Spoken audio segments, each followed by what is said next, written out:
Hey guys, it's been a little while. I don't think I have even spoken yet because I am going to be inserting, well, you'll have already seen it, but I'm putting in some things that I've been up to. I think there might be like a reading clip. We took my daughter to Disney World for her birthday last week, and I have just not even.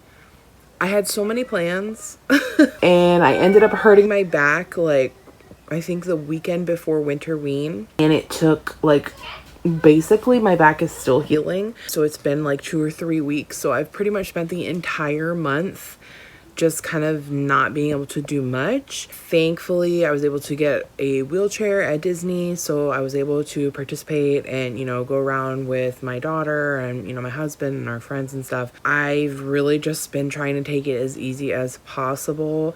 And for the first week that I hurt my back, I wasn't doing anything other than sleeping and just trying to rest because I was so concerned about being able to go to Disney and just, be part of the celebration. And I just didn't want to be in pain or dragging anybody else down all day. So I really was just trying to rest as much as possible. Early this morning, I finally finished my second Winterween book. I only had 3 that I wanted to read, and I guess technically I've already fulfilled all of the prompts. Obviously Winterween is over, so I'm not going to go into it too much, but if you don't know, Gabby from Gabby Reads, she hosts Winter and Summerween. Winterween is in the beginning of January during the winter, and it's basically a readathon about a week long where you read spooky books. I will put up over here what I was supposed to be reading. The only thing I haven't finished is the second volume of The Summer Hikaru Died. I'm kind of trying to drag it out because my library doesn't have the third volume. So if I want to continue on, I'm definitely going to be buying the next volumes. And I'm just not ready for that yet. So I'm on chapter 3 of that one right now. I'm just kind of trying to drag it out a little bit, but I do want to go ahead and get that finished. It needs to go back to the library. But I'm coming on here now because I have not updated you guys since the beginning of January what I've been reading. Even though I basically took an entire week off, I've still got some books to tell you about because I'm still reading. So I believe the last book I was talking to you guys about was Hum, and I was a little bit ambivalent about how I was feeling. I didn't love it in the end. It was weird, but it wasn't really my kind of weird. I did not love the ending. And for me, that ending really brought it down because the writing was great. Honestly, it was a pretty engaging story. I was very interested in where we were going with things, and I was kind of connecting with the character a little bit. At least our main character, May, didn't care for her husband. Her kids were something else, but I was kind of feeling for May. And then in the end, there's a reveal, and I was so disappointed. So I gave this one 3 stars. That's really all I have to say about it. Honestly, even though it's 3 stars, I feel like it's gonna be one of my worst books of the year because of I was enjoying it, and then when we get to the end, it was all the enjoyment I had for this book was taken away. I gave it 3 stars purely for the fact that it was well written, it was engaging, and I was starting to feel for the characters. And because the ending pissed me off so much, I guess it's a good ending. I don't know. Should I be taking off more points if I'm that mad about the ending? Because sometimes I do and sometimes I don't. I don't know, but this one was a 3 star for me. And I feel like I'm just kind of reading, for the most of January anyway, I have felt like I've just been reading mediocre books because I have had a lot of 3 stars and even a 2 star. And especially recently, over the last week, I have not really been able to really settle down. Although aside from the book that I just finished, and even that, it was a little bit of a struggle because I really wasn't sure if I was gonna like it or if I wanted to read it. But I've just been struggling with finding a book to read. I don't know, I'm just so indecisive and not really interested in anything for the moment. And it's I have plans and things that I need to get read, and I'm just not having any motivation or desire to read those things. So I'm just trying to find some things that I want to read in the meantime, which you know, it's pushing back my plans a little bit. But I feel like if I'm not enjoying the reading, then I shouldn't be doing it. So if right now I need to push back things for a little while and read some books that I want to read at this moment, because the books that I have for my little project that I haven't announced yet are books that I'm very interested in, that I want to read or that I want to reread. So it's not that, it's just for whatever reason I don't feel like reading these books right now. Also, if you hear random noises happening in the background, I have a kitten. I think I know I said it on the channel, but I don't think I've shown him in the vlog really. He's with me in a little sit down video, and you know, his name is Calcifer. He's very cute, but he's very naughty. He gets into stuff. So if you hear things happening, it's either my daughter or our kitten. Anyway, so like I said, I've just kind of been reading, and I think that's not necessarily put me in a slump, but I'm definitely just not feeling like things. And I have been prioritizing like catching up on some TV shows and just playing. My husband and I have been playing Lego Harry Potter, and so I prioritize that a little bit over my reading because of the fact that I'm having such a hard time just like choosing what I want to read.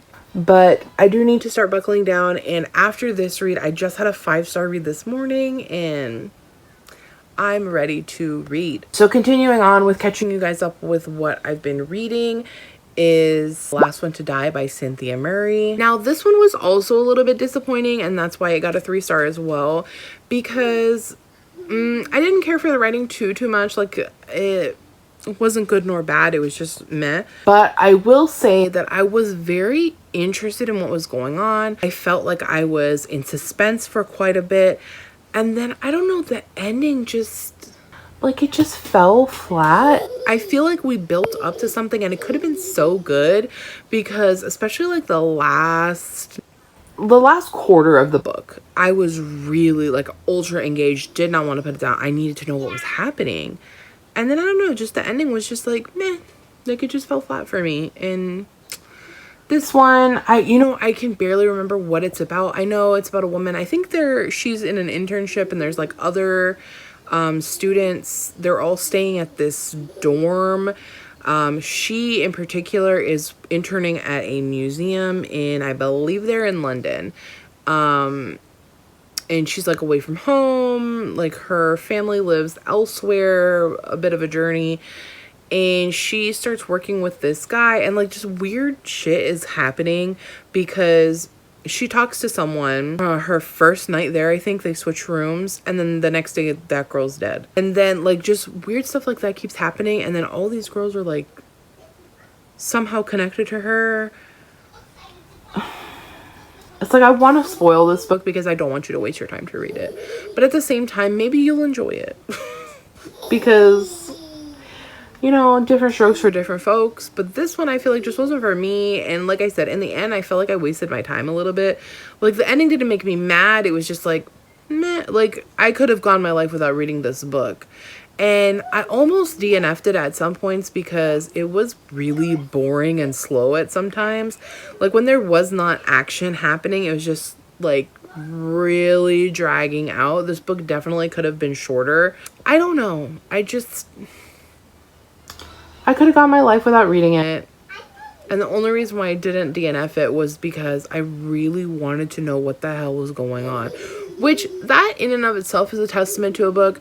Because if I care more about the mystery, what's happening, like, what is the situation, more than, like, this is boring, I want to DNF this, we're already getting somewhere. But then, yeah, like I said, just the ending was just ugh. Then I read Convenience Store Woman by Sayaka Murata, and I didn't realize this was going to be so literal. Like, I know it's translated fiction, and me and translated fiction, we're not BFFs. Still looking for a good translated fiction that I enjoy anyway, and not like, because there's been plenty that I've read that other people just love, and it's just not for me. Like I said, different strokes for different folks. I'm not hating on these books that I don't like. They're just not for me, and that's totally fine. If they're for you, great. I'm happy that you're having better luck than I am. Because like I think the last translated fiction I read was What You're Looking For Is in the Library. I can't remember. But this one, it's called Convenience Store Woman, and it's literally about a woman who works at the convenience store. Maybe this is my own fault because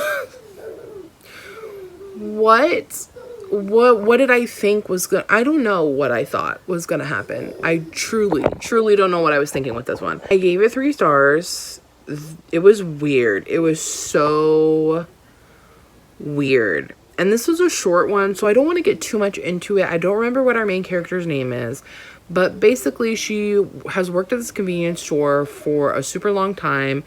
She's kind of like weird according to the social or societal norms in her area. She's not married. She doesn't have a boyfriend. She's never had a boyfriend. She doesn't really seem to show an interest in them. She's not really concerned about it. She's like just focused on the convenience store. And she's very self-aware about how strange she is, or how strange she appears to society, and how this is not normal. And she's also working a job that's like what I would like to call like a transitional job. Like, yes, okay, you may work here for some time, but it's basically like you're either young and working here, or you're just passing through. Like, this is just a job to get you somewhere. But I think she's working at the store for like more than 10 years or something like that. I don't know. And then one day, this guy comes in. He's younger than her, I think. And he has his own host of issues. He ends up living with her and living in her bathroom. It's weird, okay? And there's nothing like specifically wrong with it, but I think I was kind of hoping that the weirdness would save it, but it's more of a slice of life. And I think that's my issue with a lot of translated work, especially like Asian translated work. It's like a lot of slice of life, comfort reads, and for me, slice of life is not a comfort. And I don't really care for slice of life books. Like I said, one of my goals this year is to read less of them. But see, one of my biggest things is I don't really care to read synopses. And when I do read them, I forget them immediately. Mainly because, especially like in thriller books, I don't want any element to be spoiled. And sometimes this is to my own detriment. You know, it is what it is. This is just where we are. But it's a gamble I'm willing to take because I just don't want anything to be spoiled. I want to be able to go into it knowing nothing. Like, for me, knowing nothing about a book is, you know, having a vague idea is fine, but the less I know, the better, because then I feel like I'm having a better reading experience because I don't have any outside information or possibly spoiled information. But yeah, I think that's part of the reason why I do struggle with the slice of life and translated fiction reads. Now, I did just start reading Welcome to the Hanamdong Bookshop, and so far I'm enjoying it. I think I'm like a little bit less than 20% of the way through. I literally just started listening to it because I needed something that was not so terrifying from the read I finished this morning. I will get into that in a little bit. All that to say, Convenience Store Woman, it was a 3-star. Then I read We Had to Remove This Post by Hannah Burwitz. And I was really curious about this one because, first of all, the cover is fucking weird. But also, I was thinking, like, what is this post that they had to remove? Like, is it a thriller? I should have read the synopsis for this one. Maybe that would have helped me. I don't know. I still haven't read the synopsis for it, if I'm totally honest with you. This is one of those ones where not reading the synopsis may have been a detriment to me. I don't know. This was definitely, I would consider this a slice of life read for the simple fact that we're literally just going through this story with our narrator or the employee, whatever. She works in social media basically as a moderator, and it's kind of like detailing what they go through, you know, their day-to-day work tasks and stuff, quotas, stuff like that, the kind of posts that they come across. And in the background of all of this, it's basically like an incident or leading up to an incident of how her and this girl broke up. Not only do I not remember any of the characters' names, I very vaguely remember this story. It was so boring.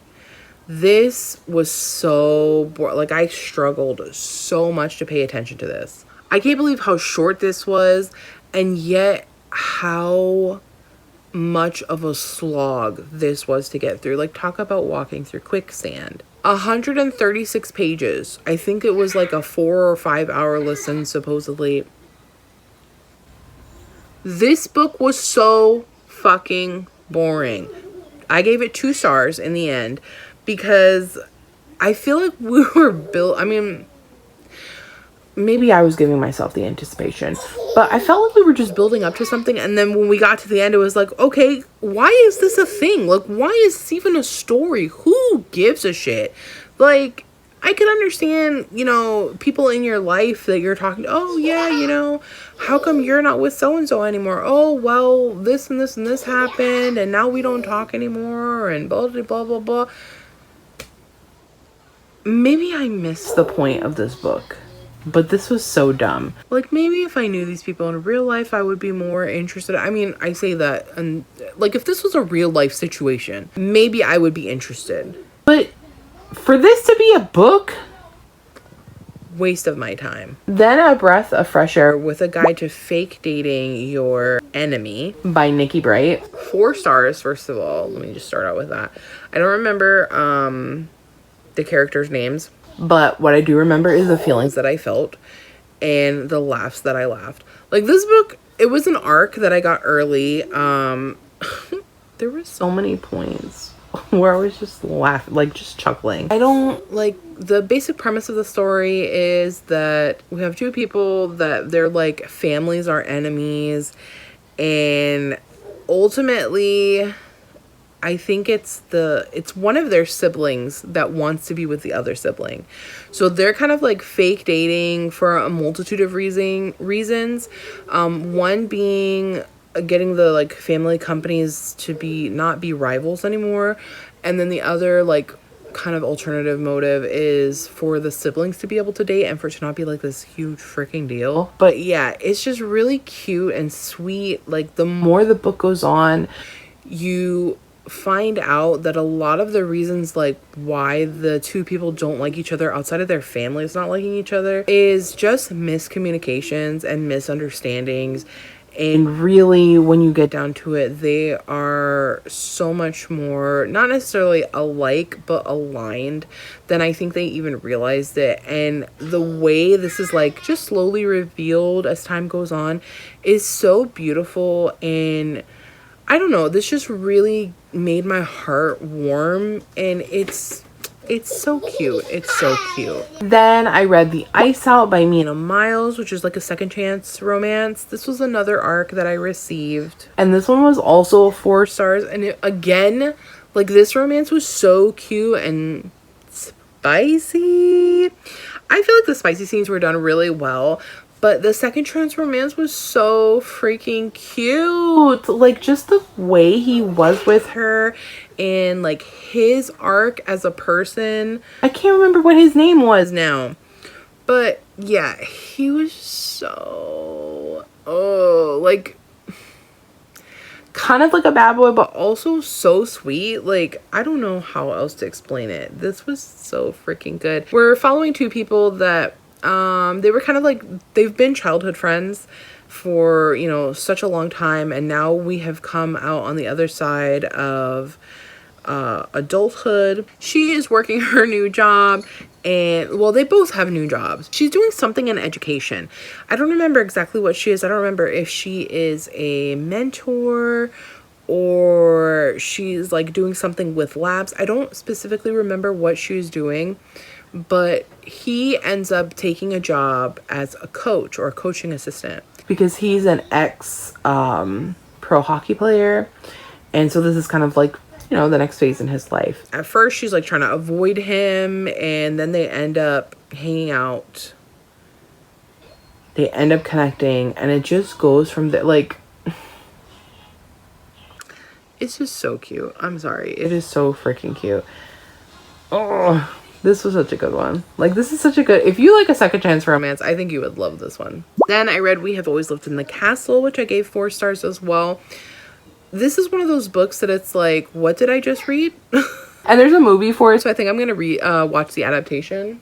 I don't know. This was so weird. Like, the whole time I'm just waiting for something to happen, and then nothing really happens, but also a lot of things happen. And I'm just like, what?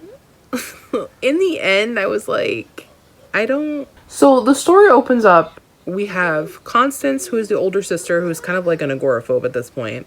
The younger sister, Mary Cat, who is like wild. Uncle Julian, who is wheelchair bound. And the cat, Jonas. And we get like some time. Mary Cat's a little strange. She has like some little rituals and stuff that she does. They are the only survivors of this horrific accident that has happened to their family. And, you know, as the book unfolds, we kind of find out what happened. It's just weird. It's weird and it's unsettling. And then a few chapters in, Cousin Charles comes. And this, I could not detest this man more. I hate that he calls Constance Connie. Like, I don't know. It puts me off. It sets my teeth on edge. I didn't like him at any point. And then another thing happens, like another event happens. And, you know, I don't know. It's just weird. It was just really friggin' weird. And, but so well written. So, like, just the description, and it's like very visceral, you know, you can really feel what's going on. You can feel the fear and trepidation, the anger. And it's in such a subtle way that you don't even realize that you're feeling it, like, because of the book. But you definitely are. Like, the way the book is written is just engineered to make you feel these emotions. And to me, it's just... It was so good. And even though it was incredibly weird, and I had no idea what was going on, and I kept waiting for something to happen, and I felt like nothing, but also everything was happening. I don't know. It wasn't a 5-star, but it was just so, like, it's more of a 3.75 if we're completely honest. But this was weird. This was so weird, and I can't wait to watch the adaptation for this. Then I read 2 more arcs, both by D.L. Darby, Peppermint Wishes and Starry Night Kisses. And first of all, like, Peppermint Wishes is almost a 5-star. Like, I don't remember exactly what it is about it that didn't give me the 5-star. I freaking cried. Like, I was crying. Not just teary-eyed, not just like a little, you know, cute petite tear dropping down my... No, I was crying with this book. Like... These are both like novellas, so there's, you know, it's a super short situation, but when I tell you the emotions, the vibes are freaking there. And like, especially Peppermint Wishes, and both books follow the same female character, and just different like phases of her life basically. But in Peppermint Wishes, we are following this woman who, her parents have died. She's kind of like on her own, alone, and she's just recently divorced from her husband who was cheating on her. And there's like a whole thing because they were struggling to have kids. And now he's having a kid with his secretary. Like, it's a lot. This clip is already 30 minutes long. Dear Lord, please edit this down. She goes to this cabin. And it's like the first stop on her Eat, Pray, Love, as she says, journey around the world. She wants to travel. She wants to do all the things that she felt like she couldn't do while she was married. And just kind of like get out of this funk, this horrible feeling that she has. Because when their marriage ended, her friendships ended. Like, they all were his friends, basically. So, yeah, it was just, that part was like really heart-wrenching. And then she ends up meeting... a man who's staying at the same like area. It's kind of like an Airbnb sort of situation. I think there's only 2 cabins in this area. And he's staying at the other one. Well, he's not staying. He says he bought the cabin. So we go on, like, they kind of hate each other. Well, he hates her, like, I don't know, almost immediately. And that part kind of threw me a little bit because I was like, this is not really the reaction I was thinking she was going to get. But anyway, he ends up warming up to her. Things progress. It's a little bit spicy. And then something happens and it's just like my heart. And it's like, I get it. I know, like, in the end, this makes the book so beautiful and so it gives it such a good meaning. But it's like one of those things where it's like, even though I'm happy in this situation, it still kills me. Because it's not what I wanted, but it's definitely what needed to happen. And I really like the way the author wrapped this, like, just there were so many layers to this one. It was so freaking good. And then Starry Night Kisses, we're following her again in the future after all of that happens, and we get to see other things unfold in her life. I don't want to say too much about that one because if you haven't read Peppermint Wishes, it kind of like spoils it. So yeah, all I will say is that they were both 4 stars. They were both great, a little bit of spicy, beautiful romances, and will definitely touch your heart. And then the book I just finished, like in the early hours of this morning, is Don't Let Her Stay by Nicola Sanders. And when I tell you that this book gave me chills, maybe it's because I was reading it at night and I'm the only one awake in my house. Maybe that's it. Maybe. But the last line of this book, like that whole last chapter, I was like, the whole last half of the whole book, like except for the first quarter. I would say the first quarter is a little bit slow. We're setting things up. We're, kind of like settling into this woman's life, and it's a little bit boring, I'm not gonna lie. But then when the shit starts popping off, it's just like, what? And it's like every turn is just like, wait, what? Like the whole time I'm just like mouth open listening to this book, and I can't believe what's happening. And also, I never hated a character so much as I hate Chloe. Like, oh my god. Even the freaking dad or her husband Richard, like, this man, I'm just like, really? There's a lot of gaslighting going on. There's a lot of lying going on. There's a lot of manipulation going on. This crazy. I haven't read anything that has made me feel like this in quite some time. This was just so freaking wild. What a ride. And then it was so crazy because we're getting to the end and it's like, you think you know what's going on, and then whoop, it's all fucking switched on you. And then it's like, okay, you start getting your footing again. It's like, okay, I'm following this, I'm tracking this, I see where we're going with this. Nope. And it's like, I both predicted and didn't predict what was gonna happen, and it just smacked me in the face, and I'm just like, this book has me in a freaking chokehold. I see she has 2 other books, Nicola Sanders, and when I tell you, I just wanted to read her other books, like, immediately, but also I needed something that was not creepy, scary. But listen, if you love thrillers, please go read this book. If you have read it, please tell me that you loved it. So like I said, right now I am listening to the Hanamdong bookshop, or Welcome to the Hanamdong bookshop.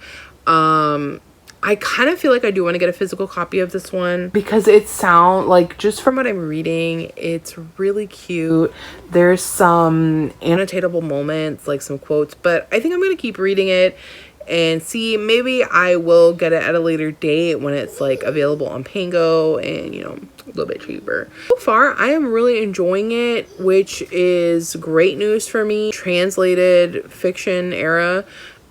Because I want to love this stuff. I also have an arc of the Smiley laundromat. I forget. I'll put it up. I can't remember exactly what it's called. Something about a laundromat. And I have heard really good things about that one too from other people who have read the arc. So I really want to read that one. But I also really want to get my little project done. Anyway, so I think I've caught you guys up on everything for now. I'm probably not going to update you again today. But I'm trying to get back into the swing of vlogging and stuff. Hopefully this is not going to be like a million years long. But yeah, so I think that's all I have for now. And hopefully the next time I see you will be tomorrow and I will have a book update for you or something.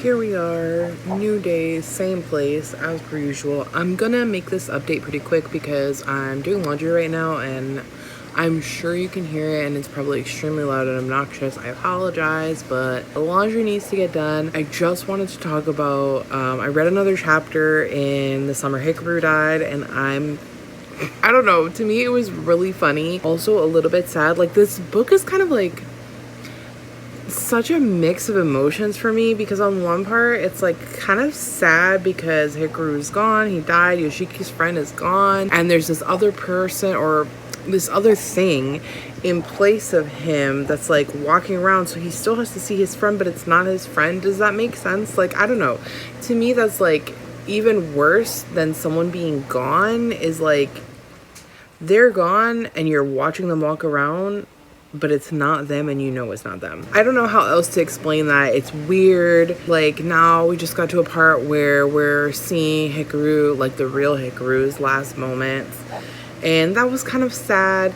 But then also, like, this manga is kind of funny, like throughout. It's like horror sprinkled throughout with like comedy, and I don't know, it's just weird.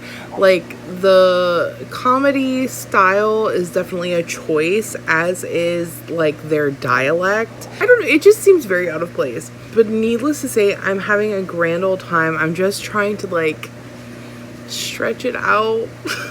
Like, I've been reading this manga for like 2 weeks at this point, just because I don't want it to be done, because then I'm gonna have to get the next installment, and I'm not gonna, but like, I tried to put in a request to my library last night and the request isn't working, so I'm just like, okay, I might as well just buy it, because who knows how long it's gonna take them to process a request and then purchase the book and have it in the, you know what I'm saying?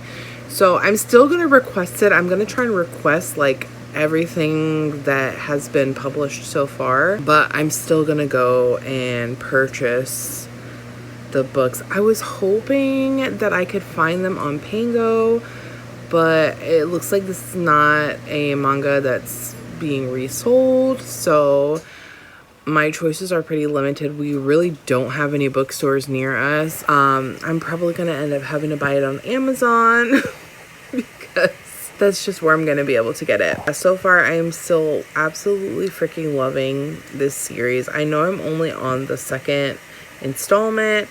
I'm not even finished with it, but I just can't see myself not loving this. So that's the update on that. And then a quick update on Welcome to the Honamdang Bookshop. It's, oh my gosh. So there is this one part that I just read about buttons, like as a metaphor, obviously.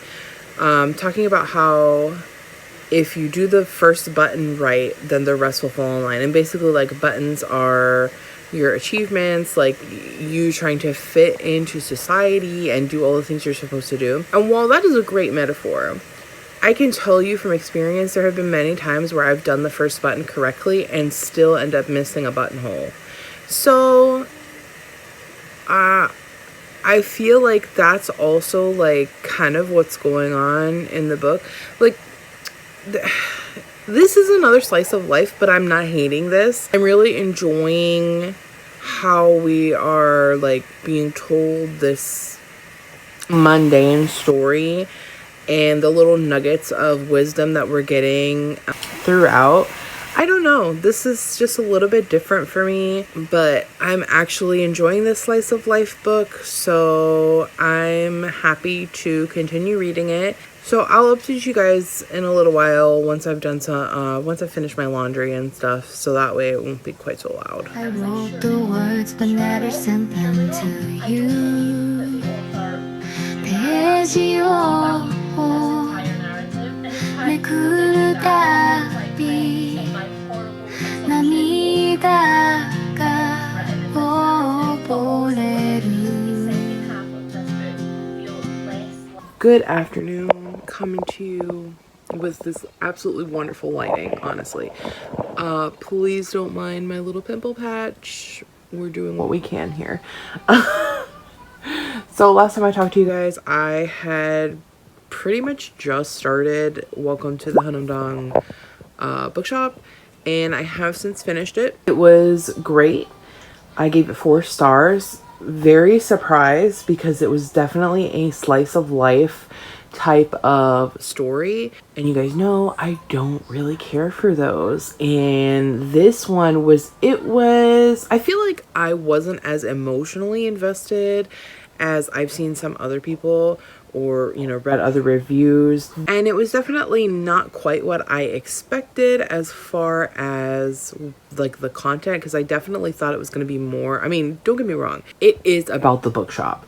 It's about this woman who opens this bookshop and kind of like the journey and evolution that the bookshop goes on, but that's almost like happening in the background. Like, I don't know how to explain it, because it's like the setting, but it's also something that's happening, like it's the action. I don't know. And that is happening, but it's like it's happening in the background, but it's also happening at the forefront.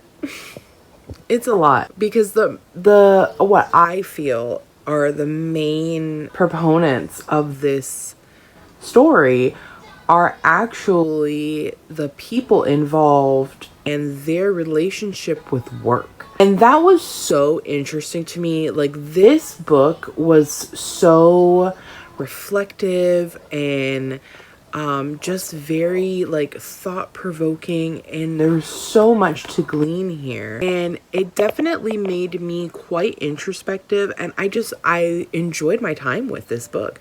I loved the metaphors we were getting and the discussions around work and life and value. It definitely was a slice of life, but I don't know, it's very similar to Love Letters to the Dead. The formatting of these is done in such a way that I don't know, I'm getting something out of the story. Whereas I feel like other slice of life books that I've read are just, it's almost as if I'm sitting down with a stranger and they are telling me some kind of random event in their day, and not only do I not care, like, that sounds horrible, but it's just, you're a random person. I don't know you. I'm not invested in your life. I'm not invested in this story and the situation that's happening. And like, that's it. It's almost like just this window into their life for a few beats, and then that's it. And for me, that is not satisfying. It's not something that I care to read. But there's more to them. Like, yes, we're going through these daily mundane activities, and that's something else that they discussed in the book, is having a mundane life, and how we are kind of like, society has almost shunned that, like looks down upon people who have a mundane life. And as someone who has a mundane life, I have to agree with the book. Like, why do we feel that way? Why do we feel like we constantly have to be doing things and part of events and all of that? Why can't we just live our life? I think the majority of people in the world have mundane, routine lives. We are almost bullied into feeling like that's not good enough. Like, we should have some exciting. Being exciting is tiring, first of all. But even when it's not, you can't live like that all the time, like go, go, go, because then you're gonna burn out. And that's something else that's discussed in this book. I don't know. It was so good. And I'm sure like I have stopped and started several thoughts in this ramble, but if you take nothing else from this, please go read this book. Like, it was really great. It was good. It was relaxing. It was slower paced, and it was just comforting. It was a really great read. So I also, I started one of my challenge books, which is Take My Hand, and I can't remember what her name is, the author. I will, of course, put the title on the screen. And I'm about, I think, 4 or 5 chapters in, and when I tell you I'm loving this, like, I don't want to take this too quickly. I feel like this is a book that I could inhale. But the writing, something about the writing of this book is just, and I was a little bit worried the first and second chapter because I'm like, oh, what is going on? You know, I didn't really read too much into the synopsis at first. And so I was just kind of like, please don't tell me I have chosen a slice of life situation. And I think there is going to be a lot about our main character's life. Obviously, she is the narrator, she's telling the story, but I don't think it's going to be quite slice of life. I think we're going to be doing more. But something about the writing, it's just so, it's not really flowery or lyrical or anything, but it is so well constructed, and so, like, the imagery that she's creating, the pictures that she's painting with her words are amazing, because I'm there with her in the 1970s in Alabama. You know, I'm seeing where she's driving, and, you know, even because she describes smells as well, and just even that is like, girl, I'm sitting there with you, like, I know what you're talking about. But it's just, I don't know, the writing of this is really doing something for me, and I do not want to stop reading this, but I feel like it's a book that I really want to sit with and listen to what the message is and enjoy it, like really, really deeply enjoy it. I feel like it's going to be profoundly touching. So I'm trying my best to like just take my time with it. I haven't really told you what the book is about. From what I read about the synopsis and from what I've read so far, we are following Civil. I don't remember what her last name is. And she is a young black woman in Alabama who lives in Alabama. She's a nurse. Her father is like the only doctor in town. I believe he's also the only black doctor. And they're kind of, they're more so well-to-do, especially in their area for black folks. Hello, Cal. You want to say hello? You know, obviously we are in the 1970s, so we've just come through segregation and civil rights and things of that nature. So this is a very tumultuous time, especially in the South, where, you know, she even says herself, Alabama hasn't quite caught up with what's going on in the rest of the country yet. She actually opens up with basically she's talking to her daughter or daughters. I think she only has the one though. And she discusses in the beginning that, you know, she chose to never get married or have a family, like bear her own children. So we know that her child is not biologically her child. And then she kind of just goes into a flashback into the 1970s, and when I think she's fresh out of school, obviously, but she's like 24, I think. It starts off with her starting her new job at what is it, Montgomery or Mobile? I can't remember what the city is, like what the area that she's working in is, but she is working for a Planned Parenthood clinic. And so far, you know, she's just kind of like going through her training and onboarding and stuff, and her, you know, her new friend that she's made, and we've gotten to see a little bit about her dad, and she's also discussed her first because so the nurses, they work in the clinic, but each of them gets one case that they go out into the field to visit. And her case is for 2 young girls who are on birth control.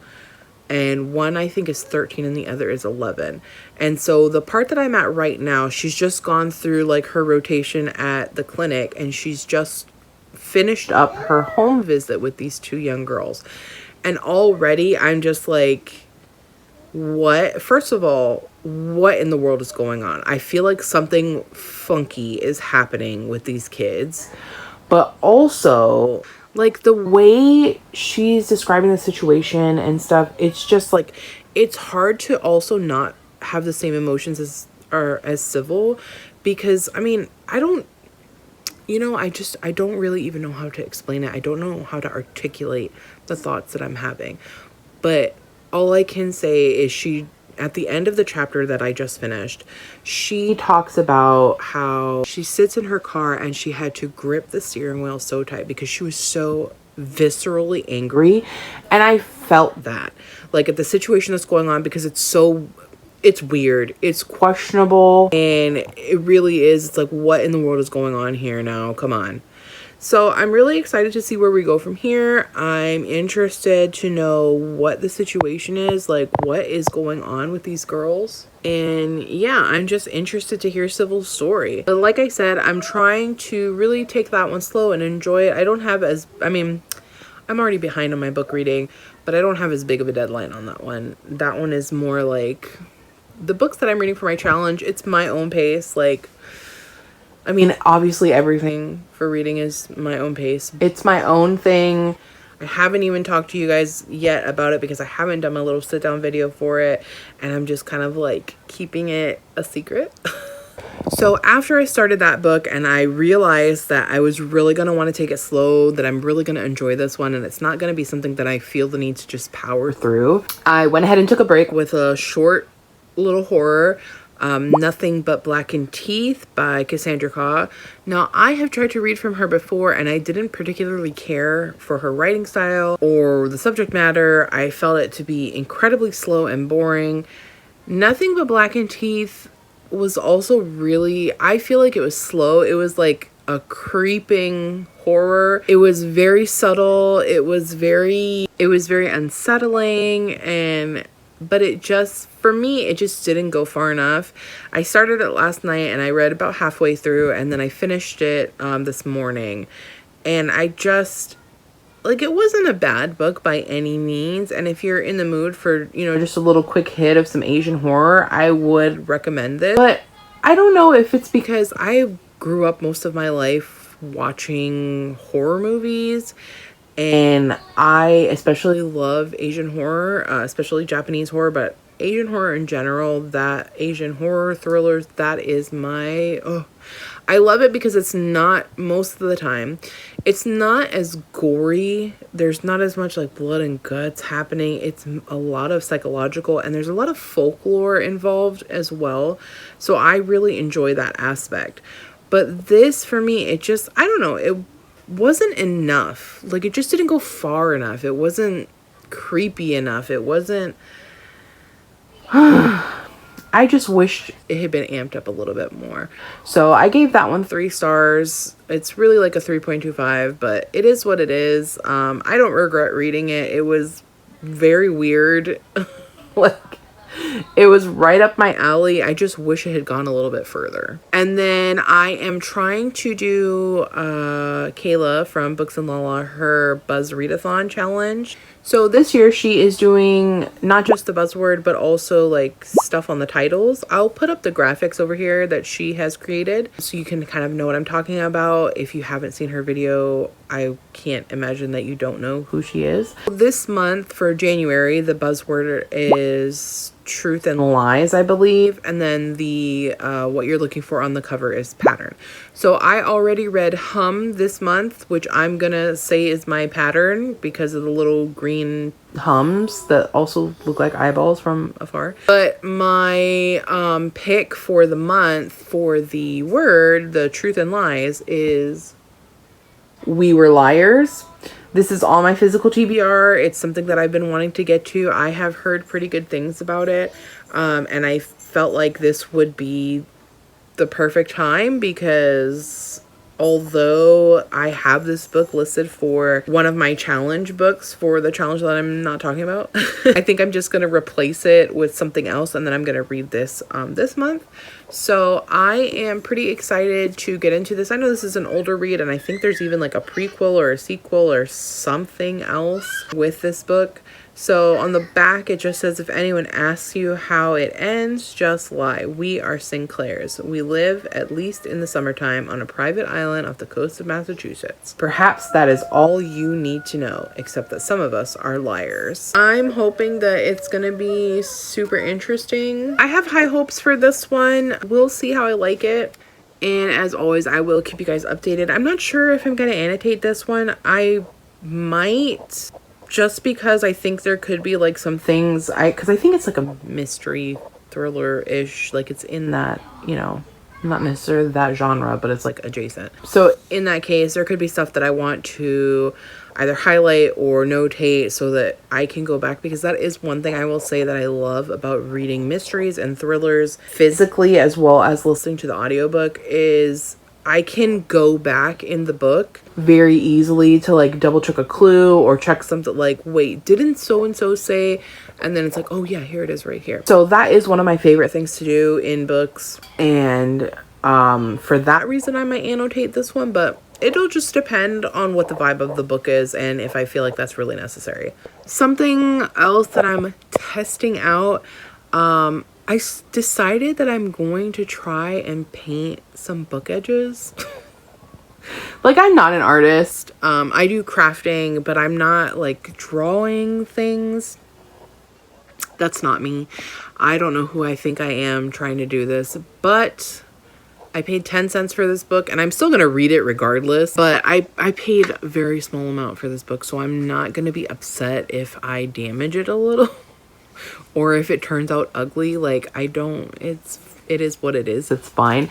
But I don't know. I just want to get into decorating my books because sometimes I just don't, like, I want a special edition of something, but I'm not, either the book doesn't have a special edition or I don't care for any of the special editions that I'm seeing. A good example would be like the Onyx Storm and Fourth Wing, all of those books. Like, yeah, the special editions are cute or whatever, and I did get a special edition of Onyx Storm, but it's like, it's just dragons on the edges.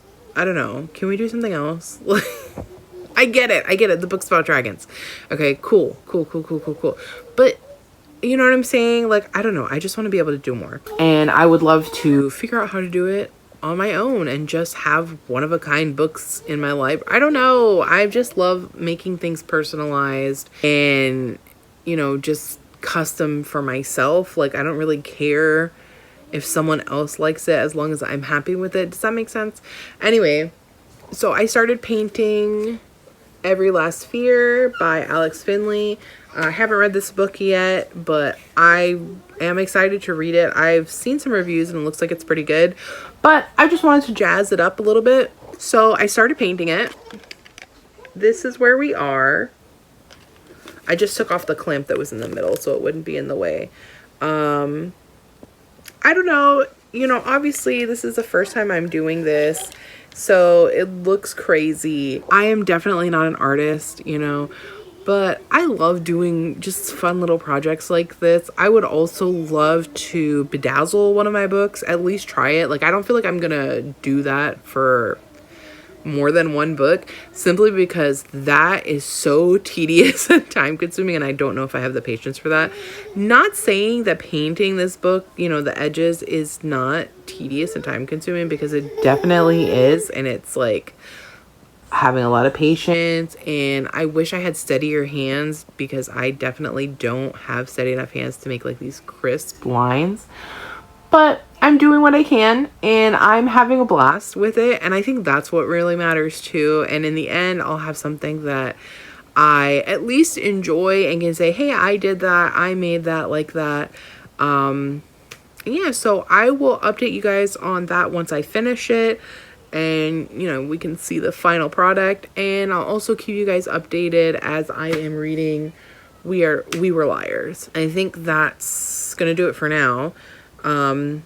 And I'll come back to you guys when I have another update. Okay, so I just got to the halfway mark in We Were Liars. Well, I'm a little bit past halfway. I'm on like chapter 49 or 48, I think. Chapter 48. I went into this book initially knowing pretty much nothing, just what's written on the back, which I read you guys earlier, and I knew that there was like some kind of, or there was supposed to be some kind of mystery or something about this. I don't know how I feel about this book right now. Honestly, there's some really... It's giving very slice of life. Not the kind of slice of life I like, apparently. I'm just waiting for something to happen. Like, something has happened with our main character, Katie. Like, she had an accident, but she doesn't really remember what happened, and nobody wants to really tell her because the doctor is like that she needs to remember on her own, and we're going through like what's happened after the accident and just weird descriptions and weird shit that's going on. There's kind of this romance with her and one of the other kids that come to the island every summer named Gat. And so like everybody's related. They're all cousins except for Gat. Gat is Johnny's friend, and he started coming to the island with Johnny after his dad passed away. So they've been doing this for years, but I think Gat's only been coming for maybe like the last 5 years or so, somewhere around there. That I don't know, the timeline's kind of questionable. It almost feels like we're not, I mean, no, it is that we're not getting the whole story, but I don't know, it's just strange. And then there's this little dig of racism, and it just seems out of place. I don't know, I don't like when books do this where it's like you're just, and it doesn't matter what it is, you're doing it just for the sake of doing it. So whether it's like, you know, someone is being assaulted, or we're focusing on race, or we're focusing on politics, or if it plays a role in the story, okay, great. And I'm hoping that this has something to do with anything later on in the story, because otherwise this is just like a throwaway comment. And to me, when you do stuff like that, it takes away the value of the real world implications and any kind of understanding or lesson that could be gleaned from this, any kind of knowledge, because it's kind of like, okay, offhanded comment. This has nothing to do with the story. Why was that even brought up? So we have that, and I'm just kind of like, okay, great. I hope this has something to do with anything, because like the story basically that he's telling during this comment has nothing to do with the comment. So whatever, we'll see how that plays out. There's like something happening between Gat and Katie, and I don't know, it's kind of weird because it's pissing me off, because it's almost like he's playing with her, and I don't like that either. There's elderly people involved in the story. They're kind of like background characters, and you know, one of them dies pretty early on, and then the one that remains, it's clear like the mental health is deteriorating and physical health as well. So that's kind of a little bit difficult to read about, you know, just as someone who has not only a single grandparent left, like I have one grandparent left, but I also have obviously aging parents, and you know, my mom's not getting any younger, you know, and she's my only parent that I have left. I have my mom and my stepdad, but she's my only biological parent left. So this is a little bit difficult to read in that aspect, just thinking about those kinds of things. It is really quick pace, like I'm getting through it pretty quickly, but there's like not a lot of substance in this read. So I don't know how I feel about that. I'm hoping that in this latter half of the book that things will, I don't know, be more meaty, more substantial, because it's just a lot of conversations, a lot of telling us and not a lot of showing us. I'm hoping that that's going to change, because right now where it's sitting, I mean, this is probably a very low 3-star, and that kind of sucks because I haven't had that many 4 and 5 stars this month. So I feel like I've just been reading mediocre books, and I just really don't want to read another 3-star.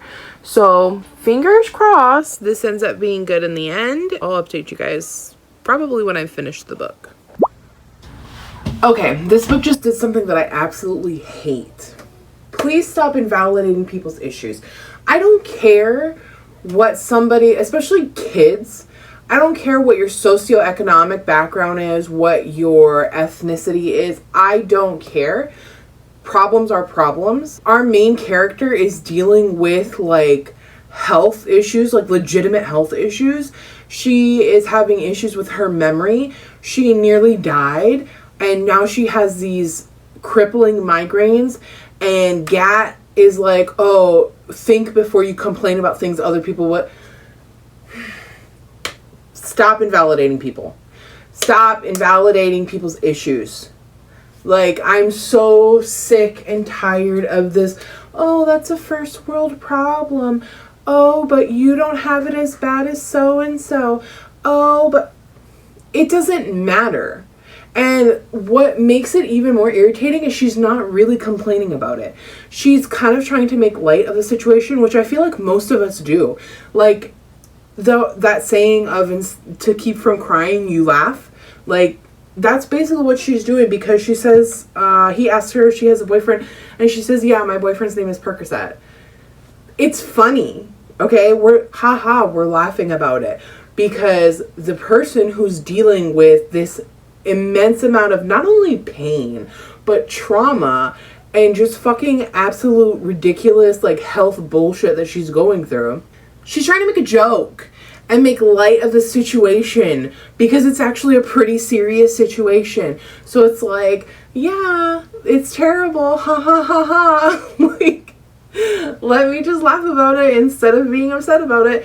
And then he's like, oh, you should be careful what you complain. 2 stars. I'm taking a point off of this book for that. So unless this book gets a hell of a lot better, we have no hopes of this even being a 3-star read. It's several hours later. I have finished this book. Have you read this book? Have you read it? I'm mad. I'm mad, and I'm also sad about it. Really quickly, I'm going to talk about something. So I'm going to put a little note on the screen. This is going to be a spoiler section.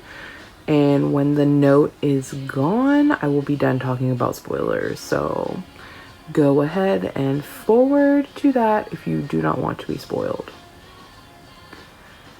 Okay. So they were dead the whole time, basically. Really? Really? I feel like that's so, I don't know. On one hand, it's like, oh yeah, I got that, especially when Gat was like, oh, there's more. I'm like, okay, they're all fucking dead. I kind of hate it when stuff like this happens. I don't know. I feel like it's slightly lazy and nonsensical, because how the hell are we supposed to know that they're dead? Because they're talking to her, they're there, the way things are, it seems like the other adults are seeing them, they are touching her, like, you know what I'm saying? Like, there's a scene where they have a kiss. Also, the timeline is so unclear that it's like we're having flashbacks, but we don't know we're having flashbacks. Like, what's happening? Anyway, welcome back. This is 3 stars. I'm giving it 3 stars again because of the ending making me sad, but also angry.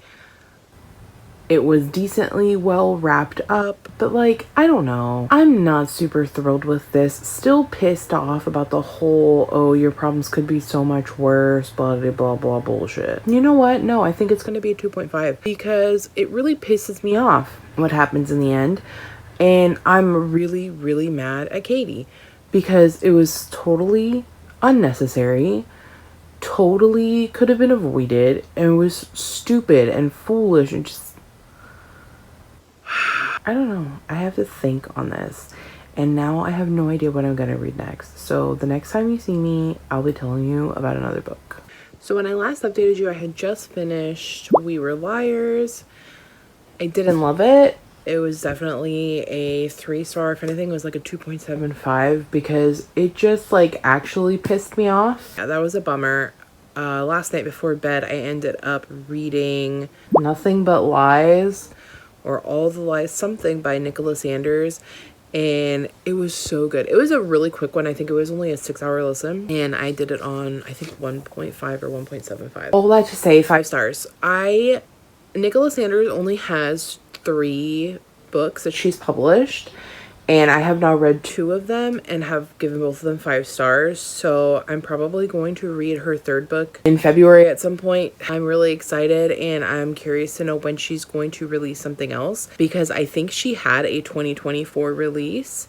So I'm curious if she's going to have a release this year. I'll have to look into her more because I'm really just loving her stuff. She is a thriller author, and like her twists, and oh my gosh, just the writing is so compelling. It's so like, I can't even think of a word. But I am just fully enjoying my time. I noticed in the beginning they are a little bit slow, mainly because she's building groundwork. This one that I read, though, it wasn't as slow as Don't Let Her Stay in the beginning. I feel like even though the action took a little bit longer, like the real meaty action part took a little bit longer to get going, it was still a little bit more fast paced and stuff was happening like almost from the beginning. The other thing I will say about this is it was super triggering for me. There is discussion about domestic abuse and discussions about adoption and stuff like that. And those were those situations were extremely triggering, especially the domestic violence. I think for me, it added this additional like fear factor, if you will, and it was pretty unpleasant. I did want to just push through it, and because I was enjoying the book, and that's kind of like my own thing. That's not a reflection on the author. If anything, I will say that it's a testament to how well done the abusive scenes are that I am transported into those situations. I would say if you are someone who is triggered by that or does not like to read about those kind of things, skip this book, because it is very heavy with that. It's this ominous, ever-present feeling of dread, and I can say that throughout the entire book, we are dealing with these emotions and feelings and complexities surrounding that type of relationship. With that aside, I feel like the book was exceptional. It was really well done. Again, shocked at the ending, shocked at the reveal, shocked at the twist. And even though it is slow in the beginning, I will say the pacing is actually really good, because yes, there's some slowness, but she's literally setting up the framework. Like, she's introducing you to the characters, to the scenarios, to the situation, what's going on. And so that part isn't as interesting because it's super mundane. These are ordinary people. Not saying that what's happening to them is like some kind of crazy, unrealistic scenario, because it's totally not. It's just not as action packed. And so even with that, I still feel like the pacing is great. I feel like the way things are being revealed and, what's being revealed is so just, I don't know, I'm just eating it up. But also there's no filler. Like, there's nothing that's just there to be there. There's nothing that's just there to extend the length of the story. Everything has a reason. If it's being brought up, whether you realize it in the moment or you realize it later, what's going on in the story, everything has to do with each other. Everything is important for supporting the story, supporting the events, or the characters. So I really also enjoy that too, that I don't feel like I'm wasting my time reading anything. After that, I went ahead and started, I think it's Girls in the Garden by Lisa Jewell. This will be my third Lisa Jewell book. I have loved None of This Is True, and also The Family Remains. And I have I think I have 2 more books on my physical TBR.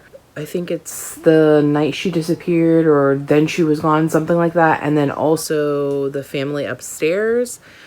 I have those 2 books physically that I would like to read, but I just in general want to read her backlist, because I do enjoy the way she sets up stories and how you go almost the entire story not realizing how these people are interconnected, even if some of them are connected to each other, and then you have other people and you're sitting there like, okay, what is this group of people or this person have to do with what's going on over here? Like, these 2 things are not connected, but then she connects it.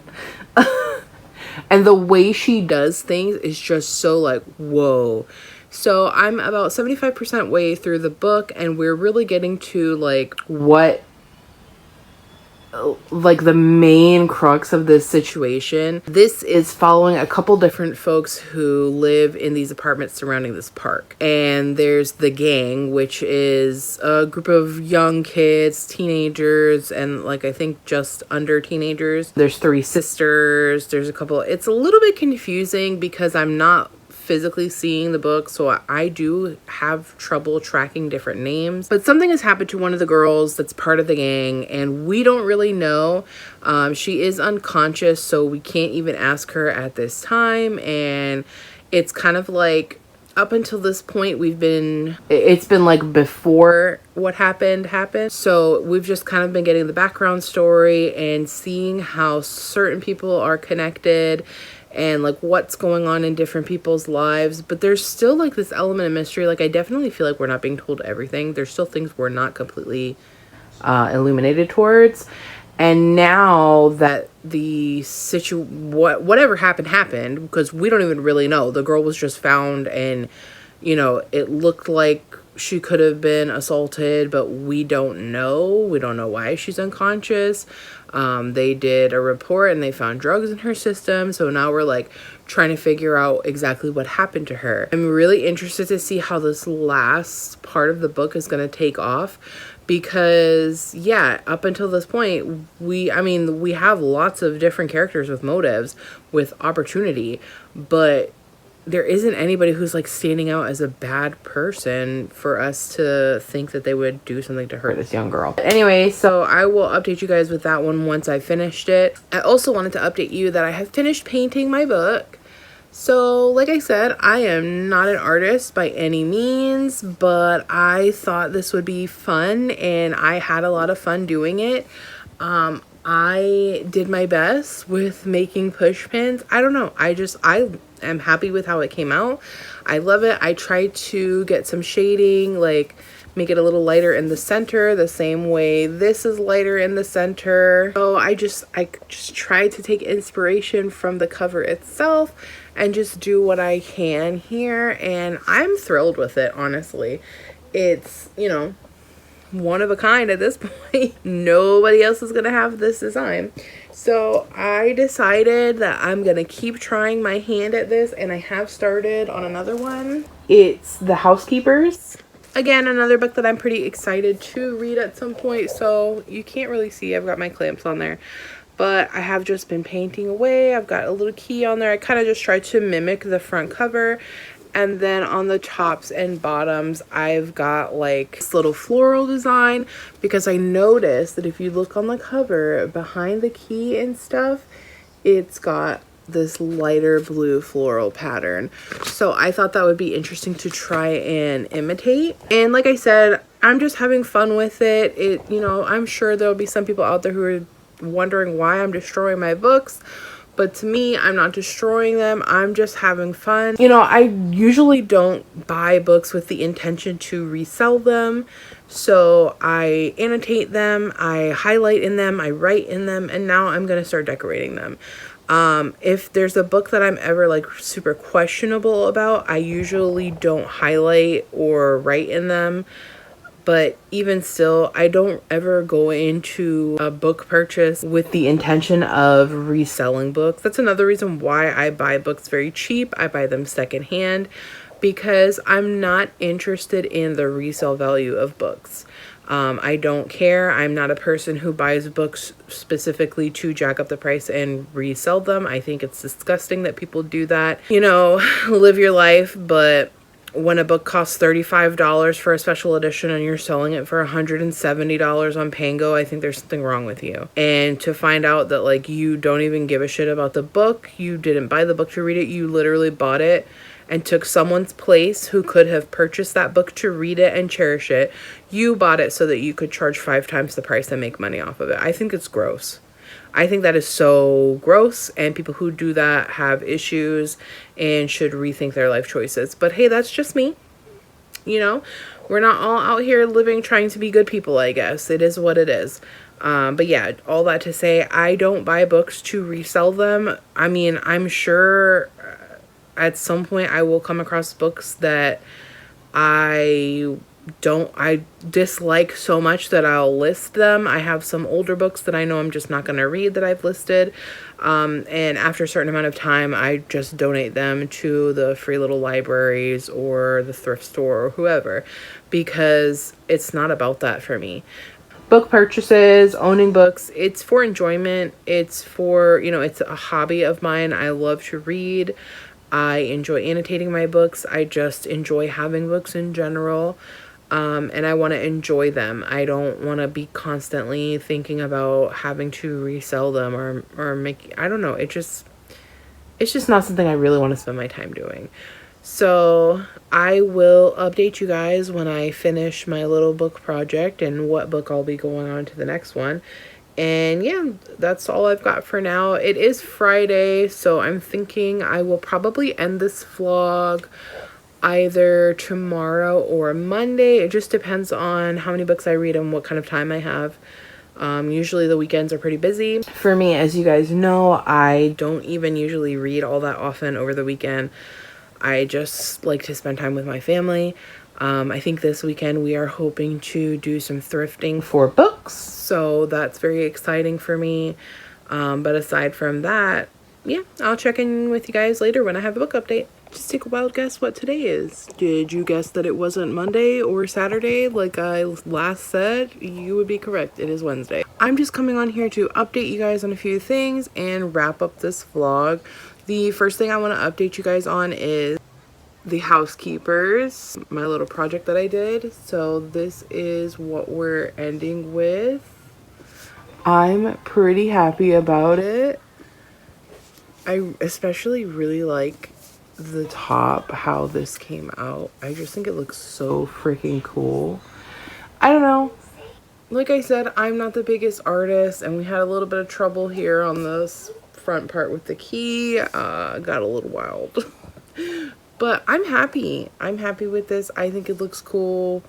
It's got like little shimmers and stuff in it, so that's really neat. And it's only the gold part that's shimmery. I wish you could see it. You kind of can a little bit. You guys might think I'm crazy, but it was a 10-cent book, and I just want to add a little bit more fun to my shelves. Like, I'm enjoying this process, and yeah, I don't know, it just makes me want to read the book even more. I have one more book that I have planned to do, and that is Alias Emma by Ava Glass. Can't really see right now because I've got it covered because I was doing the pencil drawing last night. And I like this one because it's just got all this cool like geometric patterning, and it's 2 colors, so I think that'll be fun. I think this one is probably gonna be the best one because it doesn't require me to like really draw a whole lot out, whereas like with the housekeepers I was drawing the key. With Every Last Fear I was drawing the push pin. I think this one is going to be the best out of all 3, and again I will show you guys that in an upcoming vlog once I finished it. I really do take my time with these things. It takes me a few days because I work on it when I have time, when I feel like it. It's not a priority for me. It's something that I can just, when I have some slow minutes, sit down and just maybe watch some booktube or listen to my book and just kind of like paint away. It's just something nice, and it's like a tedious thing, but it's relaxing to do. So it's almost calming in a way, and it's definitely a way to just kind of like clear my mind. That's another reason why I really have been enjoying painting these books. And then also really quickly before I update you guys on the book I was reading, I did receive some book mail. I got my new copy of Looking for Alaska. I am probably going to start reading this today. Now, I have read this book before. I didn't even know there was a deluxe edition. I read this book so long ago. It's one of my all-time favorite books. I'm also thinking about getting a special edition, but I also want to paint this one as well. Again, I got it from Pango, so, you know, very inexpensive.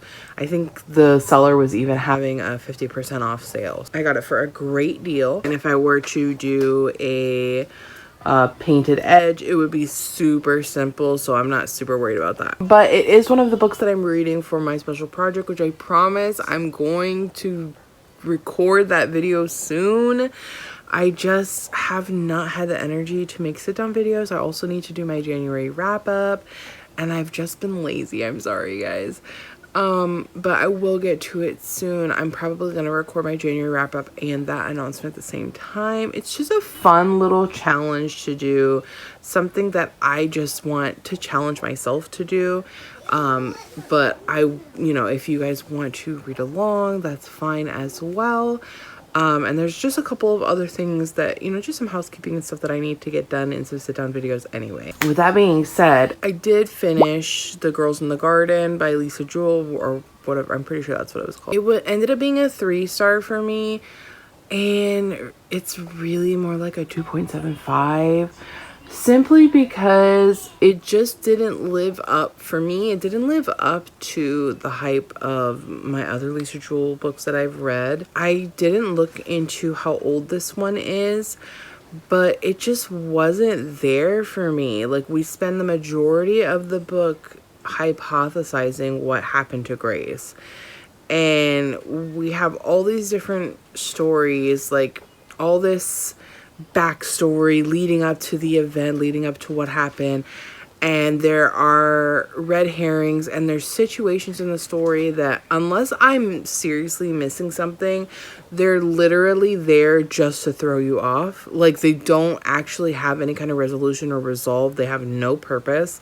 It's just there for a misdirection, and I don't love that. I also don't love the way this book was wrapped up. I don't love that we do kind of find out what happened to Grace. We find out, like, as much as she remembers, and then we find out kind of, how can I describe this, like almost in an offhanded way, because it's never confirmed, but it's like we have all this evidence and these actions that people take that makes us pretty sure we know what happened. And, you know, obviously anytime somebody's destroying evidence to protect people they love, that's a very curious situation. But we never have a definitive answer. It's just kind of like, you can assume this, and I don't love that. We also, again, unless I missed it at some point, which I don't think I did, we never find out what happens to the other girl, Tracy, who basically from the start of the story we find out that a girl has died. I think she had an overdose or something in the garden, and that was Tracy, which is one of the kids' mom's sisters. We never really find, again, we have like all of this storyline about Tracy and what happened with her and things that, you know, looked suspicious with her, but that never really goes anywhere in the end. It's just kind of like trying to draw parallels to the current day situation, and unfortunately all it is just like misdirections and stuff, and I just didn't love it. I felt like that whole storyline could have been cut out. There could have been a better way to have misdirections that like actually resolved or done something, or we could have resolved Tracy's story and actually found out what happened to her. That would have been cool. I didn't love it. I really didn't love it. And especially like I loved it even less. Like, it was really slow. It was boring at times. And it was like, there were so many times where I'm just like, okay, just get to the point. And then I don't know, just the way the kids were, I just didn't love this one. And I'm sad about it, but is that going to stop me from reading Lisa Jewell? Absolutely not. I still have 2 books from her on my physical TBR, and I have heard great things about both of them. So I have high hopes for both, and I'm just really excited to continue reading her backlist. So I think that's going to wrap up this vlog for now. If you're not yet subscribed, please consider subscribing if you want more vlogs and you want to see some more bookish content from me. That's all I have for you guys today, this week, however long this vlog has been, and I'll see you in the next one. Bye!